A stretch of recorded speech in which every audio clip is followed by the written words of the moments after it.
And we should have proper respect for our good friend Gallagher, who just passed away. Yes. He was pretty much of a pioneer of the prop comedy, and made many specials. And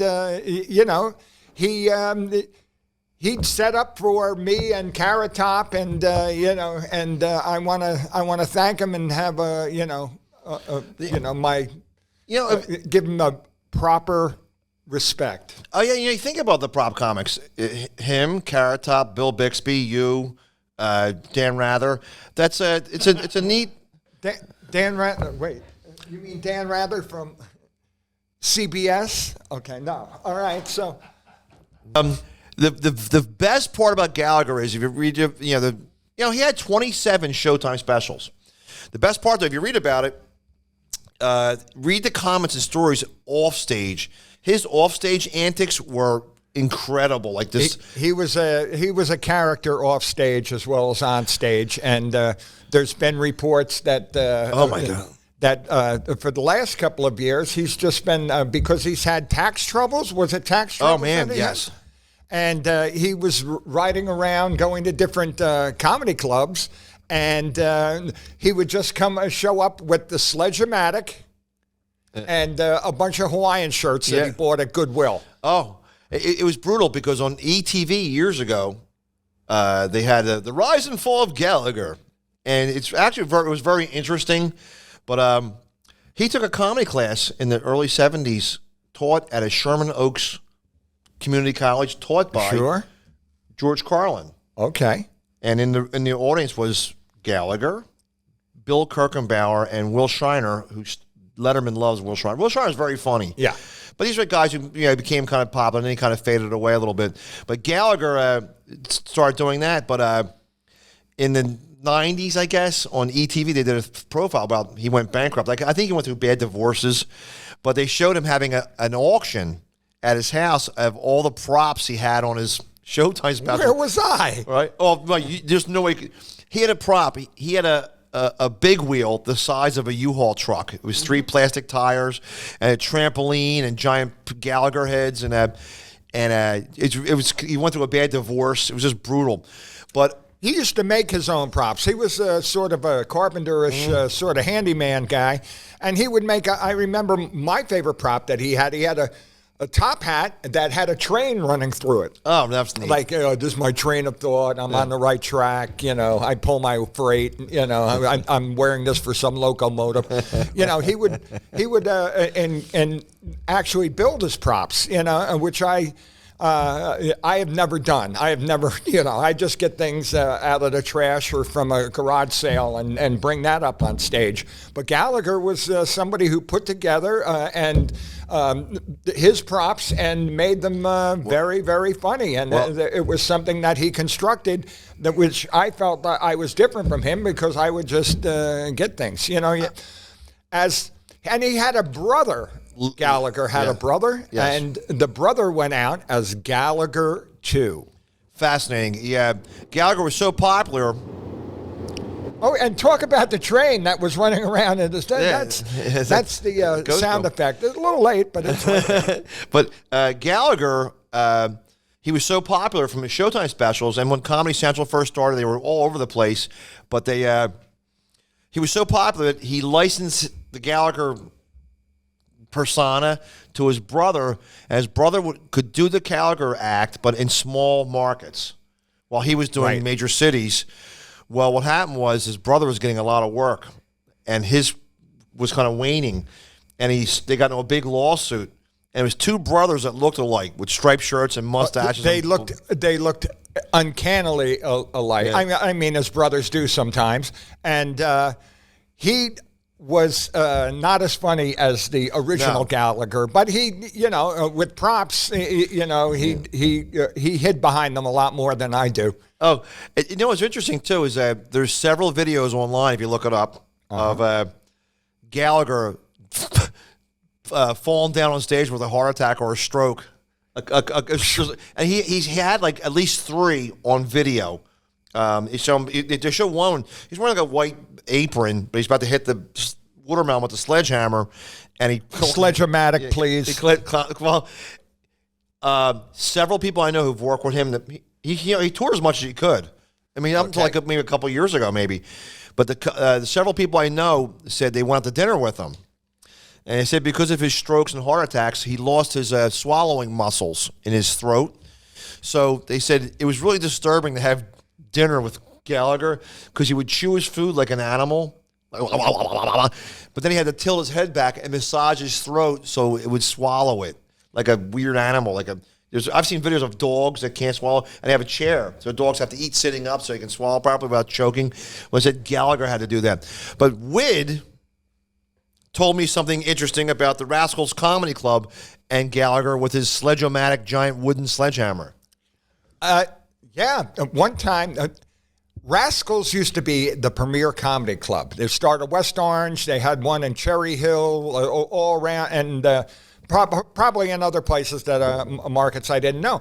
But they, at one time, had 4 or 5 clubs, but they had to close them because of a lawsuit. A lawsuit? A lawsuit that was caused by, I forget if it was Gallagher 1 or Gallagher 2, okay, but it was one of those Gallaghers. And the top, when he was going to hit the watermelon, the top of the Sledge-O-Matic flew into the audience and hit some poor audience member right in the head. And from that, the show stopped and everything, and then they had to take the person out and stuff like that. How do you continue after something like that? And the guy's name was Walter Mellon. No. But the person sued big time, and the Rascals, they all closed, and because to outdo the suit or for some legal reason. He did a Mark Maron, who you look alike, interview with Gallagher a couple of years ago, and they got into an argument about something, and Gallagher stormed out. And all right. He was reputed to have sort of a abrasive personality when to some of the club owners, and we've heard stories of him and just showing up at a club a week or two early. That's the story to get to. But remember in malls, there was a store called like Gulf Coast or West Coast. It sold all movie props and memorabilia. Okay, it was like Spencer's. Okay. Gulf Coast. One of my friends said his cousin was working at a store in Nebraska, in a mall. Right. And Gallagher came in, and there was like 10 people in line. And he stood in the middle of them with a Hawaiian shirt for everybody to recognize him. And he said, "Can I get some help over here? Don't you know who I am?" And the person behind the counter said, "You have to wait in line." And he stormed out. And he goes, "We all knew it was Gallagher, and he wasn't kidding around." But I did a show in here's my accent going to come through. Cuyahoga Falls in Ohio. Okay. It's a comedy club called The Funny Stop. I did it with Bob Levy. The week before us, Gallagher was there. Okay.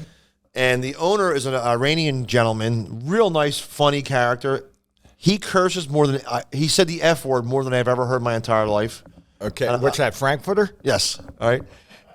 I go, "Hey," I forget the guy's name now. I go, "Hey, how was Gallagher last week?" And he goes, "That mudda F, what a mudda F." I go, "What do you mean?" He goes, "We had 2 shows, 8 o'clock and 10 o'clock." He goes, he gets here late, starts screaming at everybody, wouldn't take pictures with anybody, and he goes, "The second show is supposed to start at 10 o'clock.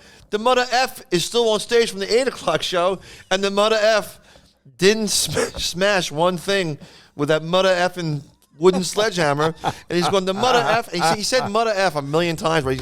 But so he's saying this, and he goes, finally, some audience members were so mad, they ran up on stage and they started smashing. They took the hammer out of his hand, started smashing. And he goes, "And there's something else." He goes, "The mother F gets here," and he goes, "Watermelons weren't in season." So the mother F went and got like tomatoes from the local shop right? And he goes, "I feel so bad that the watermelon, he couldn't do that. He had to have a grapefruit or something like that." Oh my God, it was so funny. And he goes, "And the mother F, my family wanted to get a picture taken." He goes, "No pictures." He goes, "I'm the owner." He goes, "No pictures."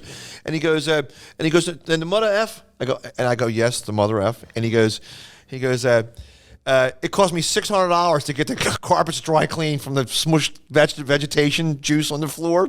Right? And then he said, And now we're in that part of Ohio, like the border of Pennsylvania, or wherever that's over there, right? There's a very funny comedy club in Erie, Pennsylvania. It was called Junior's Last Laugh. It's some other name now, but it's one of the best comedy Well, clubs. if you live in Erie, you need a laugh. Yeah. okay? Right. Oh, yeah. Right. Well, Gallagher was booked there, right? Okay. After this show here. Okay. Well, here he screwed his calendar up, and he was 2 weeks early, right? So usually if you're 2 weeks early, you're a professional comedian. You'll fly back to your home in Arizona or wherever you live at and wait around, then hop on a plane that day. Well, Gallagher had a rental car, like you said. He would stop at Goodwill stores and buy Hawaiian shirts. He traveled with his Sledge-O-Matic and that, and he would and go to local supermarkets and buy vegetation to smush. But he got there 2 weeks early, right, to the comedy club, and they have a thing called a comedy condo where the comedians stay at for that weekend. A comedy condo is something that they put 3 people into a house that should only have 2 people in it, and it's always crowded, it's always dirty, and it's where they put you when you stay overnight at a comedy club. Hey, so they let Gallagher stay there for 2 weeks till his appearance in 2 weeks from the show, right? So I asked the guy at the club, I go, what did he do? He goes, he just drove around Erie for 2 weeks till it was time to perform. And just insane. So for 2 weekends, other comics like Joe the Ragman and Vibrator Jones had to spend time with him. And he didn't do any time at the club, he just drove around in Erie, Pennsylvania for 2 weeks. I would have put him to work if I was the owner of the club. I would have They said, should have. okay, Gallagher's here, and say, work a door deal or something. Go sell pretzels. But, see, I can't laugh at him showing up 2 weeks early because there was a pun contest at Helium. And I'm a big punster. I don't know if you know. I can pun on any subject but the king because the king is not a subject. But I love puns. I've loved them all my life. And I had showed up. The guy was called me up and goes, okay, you're going to be in a pun contest on the 23rd. And it wound up to be the 23rd of November, and not of October, and not when I showed up. Oh, here's Gallagher's hat again. But I showed up a month early, okay, for the and nobody said anything to me until the showtime, and I said, and they said, Wid, when are you on? I says, well, I'm going to tell the puns with the. They said, Wid, that's next month, okay, so. I can identify with Getting there early. Gallagher for being a little bit early. I mean, it's it happens in this business, especially when you have so many you have so many things to think about when you're doing a props. You got to think about where the logistics is. And getting to a place, okay, because when Gallagher set up, because of the shrapnel that came off of his act, everybody up front, they would have giant tarps. Yeah, shower curtains and they would rain gear. Sometimes they would even bring like ponchos, rain ponchos and things like that. And the people in the first 8 rows, I'm going to say, were subject to little bits of of seeds watermelon, grapefruit, and other things that he had Sledge-O-Matic. If you think about it too, there had to be a legal, like, what if someone slipped on a watermelon and hurt their back or get hit in the face it's a lot with a of rind? legal thing. Not only legal, but everybody when he in his aftermath would complain about how. Oh, yeah. Look, I got stains on the ceiling. Okay, the guy had stains on the ceiling from when Gallagher was there. They didn't wear it as a badge of honor, as going, oh, look, Gallagher did this. They wore it much more as a look at what that MF did.